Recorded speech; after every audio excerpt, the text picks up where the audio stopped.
මේ මල්ලි මොනරාද කිව්වලේද? මේ මට එහෙන් ගයක් හොයාගන්න බැරිද මල්ලි? මේ ඉඳලා පාවිලා මල්ලි. මේ පේන්නේ මේ වාහනේ යන මේ කන්ටේනර් යන මේ දිග ඉන්න බෑ මල්ලි මෙහෙ. මට මල්ලි එහෙන් ගයක් හොයලා දෙනවා. මේ පැත්ත මාර පැත්ත සුපිරි අවුලක් නෑ. මං හොඳ සුපිරි ගයක් සුපිරි ඉන්න පුළුවන් පදිංචිලා ඉන්න සුපිරි ගයක් මං මේ අඩුවට හොයලා දෙන්න බලන්න. ඔයාට කියන්න ශාන්සීනානා අපේ දැන් අපේ ගේ තියෙනවනේ. අපේ ගෙදරින් රෑ 2:00ටයි රෑ කියන්නේ මහා පාන්දර වගේ. පාන්දර 2:00ටයි හරියට උදේ 6 වෙදි ට්‍රේන් යනවා. ට්‍රේන් යනවා. හයිවේ එක ඔන්න මෙන්න. ආයේ හිටපු ගමන් නැවත දෙහෙකුත් යනවා.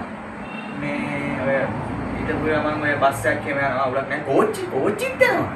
පට්ට බ්‍රේස් එක සේරම සැප පහසු තියෙනවා. ෆ්‍රේන් හිටන් යනවා. මේ සුපිරි මේ කෝටියක් දෙයක් දීලා ගත්ත කෝටිය දෙකද ගෙවල් දෙක තුනක් එහෙන් ගන්න පුළුවන්. මම සුපිරියක් හොයලා දෙන්න. මොකද්ද කිව්වේ? ප්ලේන් කොහෙද ඔයි? එහෙ. ප්ලේන් නැහැ ඒකේ. ඔය කොළඹින් පටන් ගන්න සේරම ප්ලේන් යන්නේ මගේ ගෙට උඩින්. ඔය ප්ලේන් සද්දට තමයි මම අතහැරෙන්නේ. නැත්තම් මම තාම පුදි. ඈ